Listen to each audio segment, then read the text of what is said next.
बिस्मिल्लाहिर्रहमानिर्रहीम अस्सलाम वालेकुम रहमतुल्लाहि व बरकातुहू।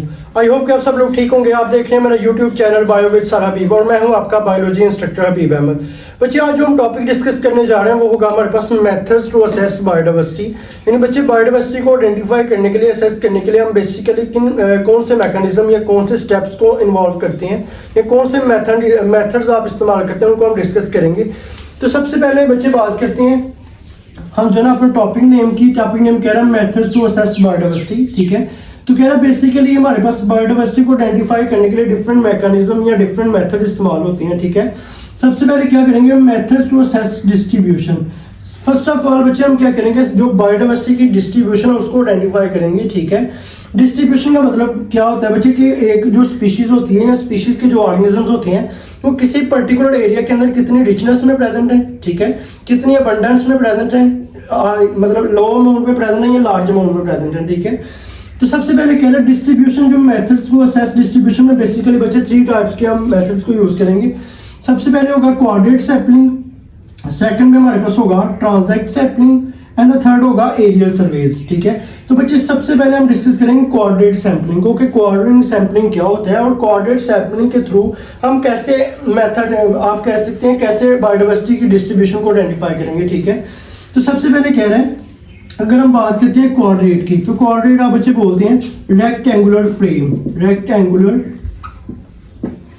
फ्रेम, यानी आप बच्चे कह सकते हैं हमारे पास एक फ्रेम की तरह की स्ट्रक्चर होती है, हमारे पास फ्रेम की तरह की स्ट्रक्चर जिसको आप रेक्टेंगुलर फ्रेम बोल रहे हैं। ठीक है, इसको आप बच्चे साइंटिफिकली आप कहते हैं कोऑर्डिनेट। ठीक है, यानी कोऑर्डिनेट या इस बच्चे आप इस स्ट्रक्चर को इस्तेमाल करते हुए, इस कोऑर्डिनेट को इस्तेमाल करते हुए आप जो है ना बायोडाइवर्सिटी की डिस्ट्रीब्यूशन को हम फाइंड आउट करेंगे। ठीक है, तो सबसे पहले कह रहा है कि divided study area into grid and sampling with in randomly selected squares.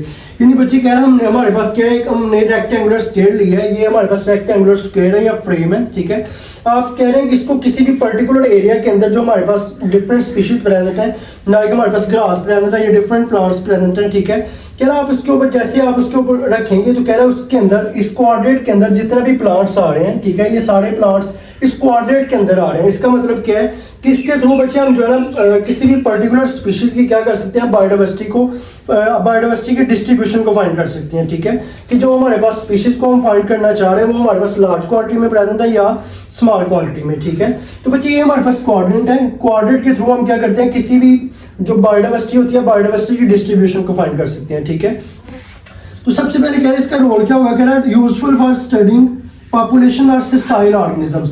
फिर इससे हम बच्चे क्या करते हैं, जो हम पॉपुलेशन को स्टडी करते हैं, किसकी पॉपुलेशन को, सेसाइल ऑर्गेनिजम्स को।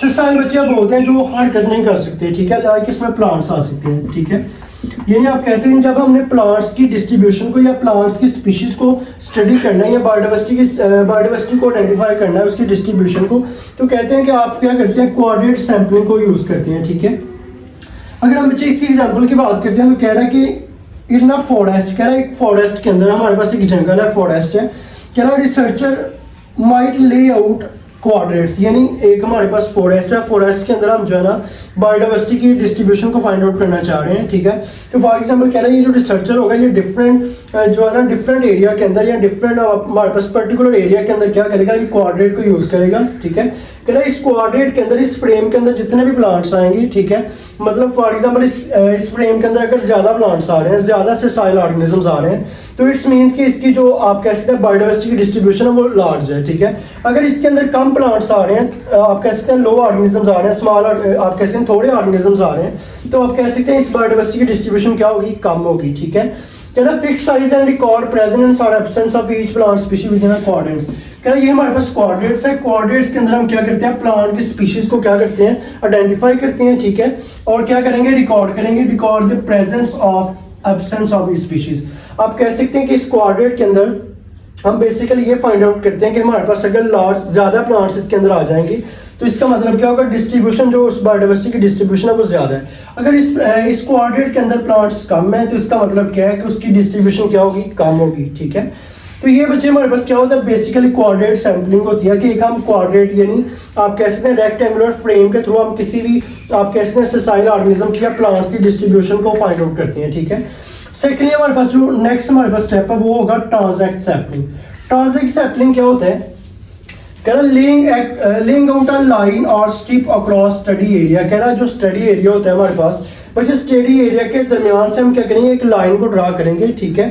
फिर वो कह रहा है कि record species at regular intervals of time, और कह रहा है कि डिफरेंट आप कह सकते हैं with in the passage of time, या आप कह सकते हैं वक्फे से आप क्या करेंगे, उसकी जो है डिस्ट्रीब्यूशन को फाइंड आउट करेंगे या रिकॉर्ड करेंगे, कह रहा अलोंग दिस लाइन, उस लाइन पे। फॉर एग्जाम्पल बच्चे अगर हम इसके स्ट्रक्चर की बात करते हैं, देखें कह रहा ये हमारे पास स्टडी एरिया है, ठीक है।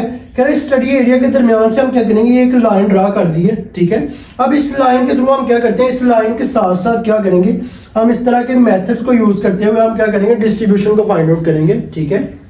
सिंपल वो ये कह रहा है, ट्रांजिट सैंपलिंग में क्या होता है, हमने जो हमारा जो स्पीशीज एरिया होता है, जो आप कैसे हैं स्टडी एरिया होता है, स्टडी एरिया के दरमियान से हम लाइन ड्रा करते हैं। फिर उस लाइन के साथ साथ, यानी इस लाइन के साथ साथ जितने भी प्लांट्स होंगे, ये लाइन के अलोंग, यानी इस लाइन के साथ साथ जितने भी प्लांट्स होंगे, हम उसके उधर से हम क्या करेंगे बच्चे, डिस्ट्रीब्यूशन करें, आप कह सकते हैं बायोडाइवर्सिटी की डिस्ट्रीब्यूशन को फाइंड करेंगे, ठीक है। फॉर एग्जांपल बच्चे ये हमारे पास लाइन है, ये हमने एक जो ना फ्रेम यूज किया है, ठीक है। फॉर एग्जांपल आप कह रहा है इस फ्रेम के अंदर जितने भी प्लांट्स आएंगे, फॉर एग्जांपल इस फ्रेम के अंदर अगर प्लांट्स ज्यादा आ रहे हैं तो इट्स मींस कि उसकी डिस्ट्रीब्यूशन क्या होगी, ज्यादा होगी। अगर उस फ्रेम के अंदर प्लांट्स कम है तो इसका मतलब क्या होता है, उसकी डिस्ट्रीब्यूशन क्या होगी, कम होगी, ठीक है। इसको आप बच्चे बोलते हैं ट्रांजिट सैंपलिंग, ठीक है। रूल क्या होता है, कह रहा है effective for studying distribution of species across environment. कह रहा है डिफरेंट एनवायरनमेंट के अंदर आप क्या कर सकते हैं बच्चे, इसकी डिस्ट्रीब्यूशन को फाइंड आउट कर सकते हैं या स्टडी कर सकते हैं, ठीक है। तो बच्चे ये हमारे पास होता है ट्रांजिट सैंपलिंग, ठीक है।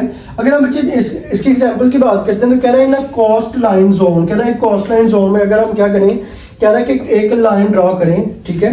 कह रहा है from high tidal line to low, कह रहा है हाइट से किसकी तरफ, हाई टाइडल से किसकी तरफ जाएंगे बच्चे, लो की तरफ, ठीक है। तो कह रहा है उसके अंदर आप क्या कर सकते हैं, जो इंटर टाइडल ऑर्गेनिजम्स होते हैं उनके स्पीशीज को, उनके डिस्ट्रीब्यूशन को फाइंड कर सकते हैं, ठीक है। बच्चे थर्ड पे हमारे पास जो लास्ट वाला स्टेप है वो होगा एरियल सर्वेस। एरियल सर्वेस के थ्रू क्या होता है, एरियल का मतलब बच्चे हमारे पास होगा एयर, ठीक है।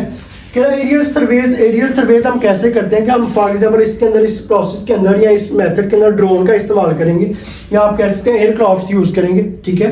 कह रहा है इन यूज एयरक्राफ्ट्स और drones to observe and record the distribution of organisms. यानी आप बच्चे कह सकते हैं ये जो मेथड होता है ये हम हवा से यूज करते हैं, हवा से लेते हैं। मतलब क्या होता है कि इसका मतलब ये होता है कि हम जो है ड्रोन इस्तेमाल करते हैं, डिफरेंट ड्रोन यूज करेंगे, एयरक्राफ्ट यूज करेंगे। कह रहा है एयरक्राफ्ट के थ्रू, ड्रोन के थ्रू हम क्या करते हैं, किसी भी पर्टिकुलर एरिया के अंदर डिस्ट्रीब्यूशन को, किसी भी ऑर्गेनिज्म की डिस्ट्रीब्यूशन को फाइंड आउट कर सकते हैं, ठीक है। इसकी वजह एग्जांपल क्या होगी, कह रहा है it can be used to track distribution of bird species.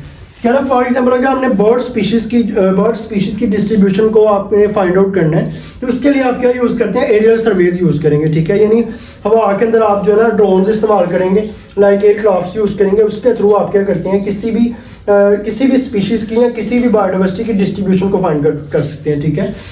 तो इसमें बच्चे हम फाइंड आउट कर रहे हैं बर्ड को। अगर हमने बर्ड की स्पीशीज को फाइंड आउट करना है, कह रहा across larger wetland area to monitor large population of members. यानी इससे हम क्या कर सकते हैं, मेंबर्स की जो लार्ज पॉपुलेशन है उसको भी आप मॉनिटर कर सकते हैं, चेक कर सकते हैं, ठीक है। कह रहा है कि किसके अंदर बच्चे चेक करेंगे, सवानास के अंदर। सवानास क्या होता है बच्चे, ये हमारे पास एक ग्राउंड होती है, जिस आप कह सकते हैं ग्राउंड, पीस ऑफ ग्राउंड होता है जो ऊपर से जो है ना ग्रास से ढापा हुआ होता है, ठीक है। आप कह सकते हैं एक बहुत बड़ा जो है ना वो ग्राउंड है या एरिया है, उसके ऊपर जो है ना घास होगी या पीरियड ग्रास आप उसको बोलते हैं, ठीक है। तो ये मेथड बच्चे हमारे पास होता है एरियल सर्वेस। यानी एरियल सर्वेस के थ्रू आप क्या कर सकते हैं बच्चे, इसमें हम एयरक्राफ्ट को यूज करेंगे, ड्रोन्स को यूज करेंगे, उसके थ्रू आप क्या करते हैं, किसी भी पर्टिकुलर ऑर्गेनिजम्स की, स्पीशीज की आप क्या कर सकते हैं, डिस्ट्रीब्यूशन को फाइंड आउट कर सकते हैं, ठीक है। तो बच्चे बेसिकली हमारे पास ये 3 स्टेप्स है, हमने पढ़ा है कोऑर्डिनेट सैंपलिंग को पढ़ा है, हमने ट्रांजिट सैंपलिंग पढ़ा है और एरियल सर्वेस पढ़े हैं, ठीक है। तो बच्चे आई होप कि आप सब लोगों को समझ आ गई होगी। अगर किसी किस्म का कोई क्वेश्चन है तो आप लोग कमेंट सेक्शन में पूछ सकते हैं। अभी अगर आपने हमारे यूट्यूब चैनल को सब्सक्राइब नहीं किया तो यूट्यूब चैनल को सब्सक्राइब कर दें ताकि हमारी नई आने वाली हर वीडियो आप तक बर वक्त पहुंच सके।